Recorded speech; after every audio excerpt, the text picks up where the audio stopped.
Break के बाद आप सभी का एक बार फिर से स्वागत है। मैं हूं रत्ना और आप देख रहे हैं केकेडी न्यूज। वक्त हो चुका है इस वक्त की कुछ खास खबरों की ओर रुख करने का। खबर वाराणसी से है, जहां टीएमसी विधायक रामेंद्र सिन्हा ने राम मंदिर को लेकर एक विवादित बयान दिया है। बता दें कि उन्होंने राम मंदिर को अपवित्र स्थान बताया है। इसके साथ ही उन्होंने ये भी कहा कि किसी भी हिंदू को पूजा के लिए राम मंदिर नहीं जाना चाहिए। बताते चले कि तारकेश्वर के टीएमसी विधायक के इस बयान पर बवाल छिड़ गया है और रामेंद्र सिन्हा के इस बयान की चारों ओर निंदा की जा रही है। आपको बता दें कि बंगाल बीजेपी के नेता शुवेंदु अधिकारी ने रामेंद्र सिन्हा पर जमकर हमला बोला है। तृणमूल के विधायक रामेंद्र सिन्हा के द्वारा भगवान श्री राम की जन्मभूमि को लेकर के सनातन हिंदू धर्मावलंबियों का जिस तरीके से अपमान किया गया, ये अखिल भारतीय संत समिति इसकी घोर निंदा करती है। प्रश्न यह उठता है कि बांग्लादेशी घुसपैठी और रोहिंग्याओं के बूते सरकार चलाने वाली ममता बनर्जी के दल के विधायक हिंदुओं का कितना और कब तक अपमान करते रहेंगे। संदेश खाली में हिंदू मां बहन बेटियों का अपमान और अब श्री राम जन्मभूमि को अपवित्र कहने का पाप जो किया है, मैं इतना ही कहूंगा कि ममता दीदी, राजनीति एक सीमा तक ठीक है, परंतु हिंदू समाज का अपमान और भगवान श्री राम और उनकी जन्मभूमि का अपमान, राम विमुख असहाल तुम्हारा होई है न कुल को रोवनिहारा। तृणमूल के विधायक रामेंद्र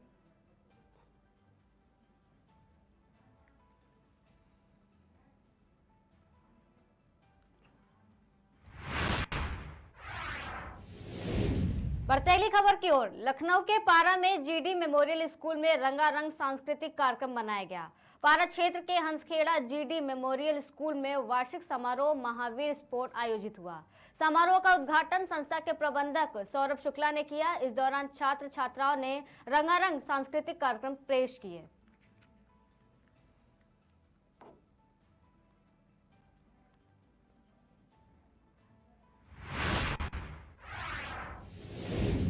बीजेपी के प्रदेश अध्यक्ष बाबूलाल मरांडी सुबह प्रेस मीडिया से मुखातिब हुए। इस दौरान उन्होंने कहा कि विगत 10 वर्षों में केंद्र सरकार की कल्याणकारी योजनाएं आयुष्मान कार्ड, शौचालय, आवास, गैस कनेक्शन के अलावा अन्य योजनाओं का लाभ देश की जनता को मिला है। इन योजनाओं के माध्यम से देश के लोगों को आत्मनिर्भर बनाया जा रहा है। इन सभी उपलब्धियों को लेकर हम जनता के बीच जाएंगे। पीएम मोदी के नेतृत्व में देश की सीमाएं सुरक्षित हुई हैं। देश के अंदर अद्भुत आधारभूत संरचना तैयार हुआ है। बेरोजगारी के सवाल का जवाब देते हुए उन्होंने कहा कि सड़क के अलावा अन्य क्षेत्रों में हुए निर्माण कार्य में युवाओं को रोजगार का अवसर मिला है। छोटे छोटे व्यवसाय करने वाले लोग ऋण लेकर रोजगार कर रहे हैं। महंगाई स्थिर हुई है।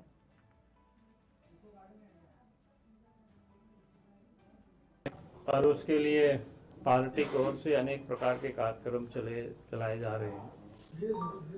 गांव चलो अभियान, फिर लाभार्थी संपर्क, फिर युवा, महिला, किसान,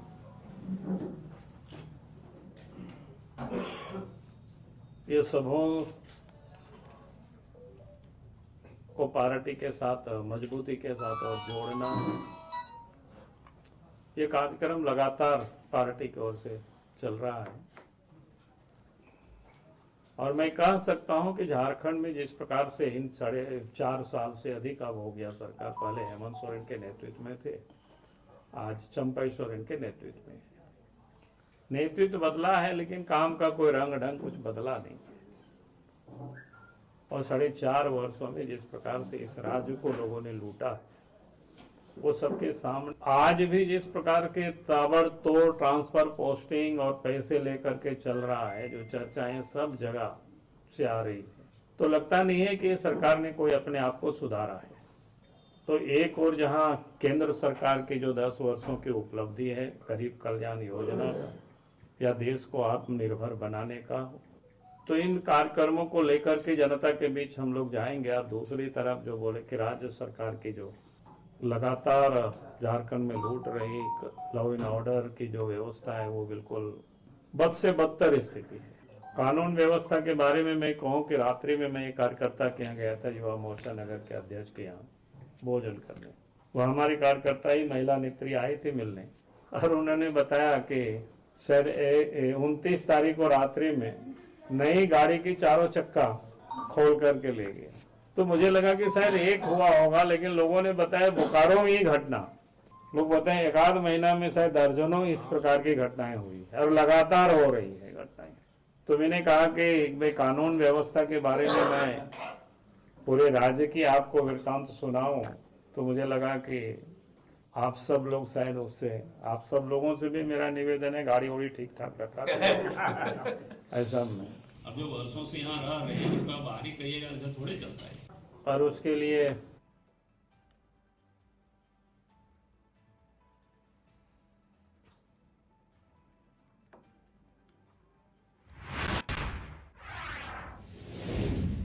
भाजपा में शामिल हुए निर्दलीय नगरपालिका अध्यक्ष अरविंद यादव का प्रवेश द्वार कालपी में भव्य स्वागत हुआ। दरअसल आगामी लोकसभा 2024 के चुनाव से पहले विपक्षी पार्टियों के नेताओं का भाजपा में शामिल होने का सिलसिला लगातार जारी है। वहीं जालौन के कालपी नगरपालिका अध्यक्ष अरविंद यादव ने भी कल लखनऊ में पहुंचकर भाजपा प्रदेश अध्यक्ष भूपेंद्र चौधरी और डिप्टी सीएम ब्रजेश पाठक की मौजूदगी में भाजपा का दामन थामा, जिसके बाद आज कालपी के प्रवेश द्वार यमुना पुल में सैकड़ों कार्यकर्ताओं ने नगरपालिका अध्यक्ष अरविंद यादव के काफिलों का फूल मालाओं से स्वागत किया।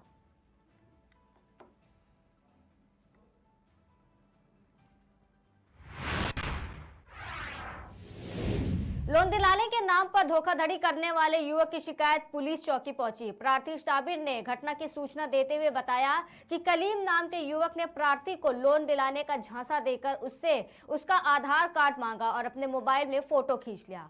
प्रार्थी के आधार कार्ड द्वारा किसी अन्य बैंक गारंटी के एफिडेविट तैयार कराया गया और प्रार्थी को साइन करा किसी अन्य की गारंटी देने के लिए कहा।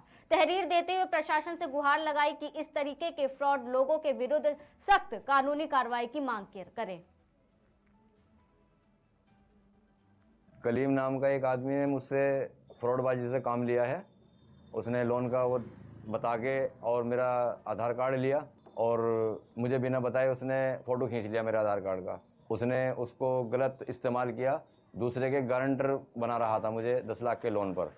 उसने एफिडेविट तैयार करा लिया मेरे से बिना पूछे, मेरे बिना सिग्नेचर के, मना करने के बाद कि भाई मेरा कोई कागज़ नहीं लगना चाहिए, और मैंने उसको मना भी किया। तो मुझे शाम के टाइम मुझे मिला वो, तो मैंने उससे बोला कि भाई मेरा आधार कार्ड और मेरा फ़ोटो वो वापस कर जो तूने कैमरे में लिया है। तो उसने दिया नहीं मुझे, कह रहा कि भाई मैं बाद में डिलीट कर दूंगा। मैंने ज़बरदस्ती उसको बोला अपना बैग खोल के दिखा। उसने बैग खोला तो उसमें से वो मेरा वो निकला एफिडेविट, उसमें मेरा फ़ोटो लगा। मैंने उसको बोला कि भाई ये ऐसे क्यों बनाया तूने मेरे से बिना पूछे। तो कहा सुनी में उसने वो फाड़ दिया, आधा मैंने उससे छीन लिया और छीन कर मैंने पुलिस चौकी में तहरीर दी है। वो एफिडेविट मैंने तहरीर में लगवा दिया है। मैं ये चाहता हूँ कि कानून उसके साथ सख्त कार्रवाई करे। कलीम नाम का एक आदमी ने मुझ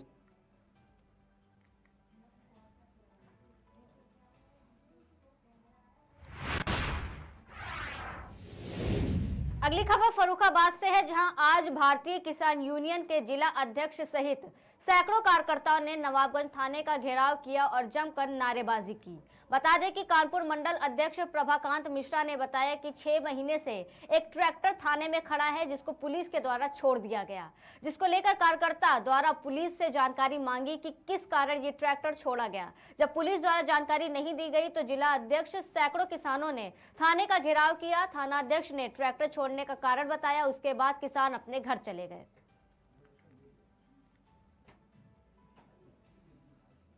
कार्यकर्ताओं को थोड़ा एक बड़ा केसव का मटर था, ट्रैक्टर वाला जो 6 महीने से यहाँ खड़ा था, उस पर कुछ हमारे कार्यकर्ताओं की शक थी कि ये रिलीफ ये सीज, जब ट्रैक्टर सीज था तो ये कैसे रिलीफ यहाँ से कैसे छोड़ गया। तो कल मैंने भेजा कार्यकर्ताओं को यहाँ दिखाने में, लोगों ने आनाकानी की। लेकिन जब मैं यहाँ शायद मैं आया यहाँ आज मीटिंग चल रही थी, मीटिंग से मैं यहाँ आ गया तो दीमान जी ने विधिवत कोर्ट का आदेश मुझे दिखाया, उसमें कोर्ट ने रिलीफ किया है और उन्हीं को बुला करके जो जिनके नाम ट्रैक्टर था शायद उन्हीं को उसकी ट्रैक्टर दे दिया जाए, उसको रिलीफ हो गया। मुझे इसमें देख करके सारा इनका शक कार्यकर्ताओं का खत्म हो गया और हम पुनः वापस जा रहे हैं। कार्यकर्ताओं को थोड़ा एक बड़ा केसव का मटर था, ट्रैक्टर वाला जो 6 महीने से यहाँ खड़ा था, उस पर कुछ हमारे कार्यकर्ताओं की शक थी कि ये रिलीफ ये सीज, जब ट्रैक्टर सीज था तो ये कैसे रिलीफ यहाँ से कैसे छूट गया। बोलो बांके बिहारी लाल की जय। अंतर्राष्ट्रीय महिला दिवस की पूर्व संध्या पर राष्ट्रीय ब्रह्म कीर्ति रक्षक दल द्वारा महिला सशक्तिकरण सम्मान समारोह का आयोजन और नशा मुक्त भारत नशा मुक्ति विद्यार्थी पर सेमिनार का आयोजन वृंदावन शोध संस्थान में संपन्न हुआ। इस अवसर पर 21 समाजसेवी महिलाओं और विप्रो को स्मृति चिन्ह भेंट कर सम्मानित किया गया। कार्यक्रम का शुभारंभ बिहारी जी के चित्रपट के समक्ष दीप प्रज्वलित कर महामंडलेश्वर राधा प्रसाद देव जी महाराज की अध्यक्षता में किया गया।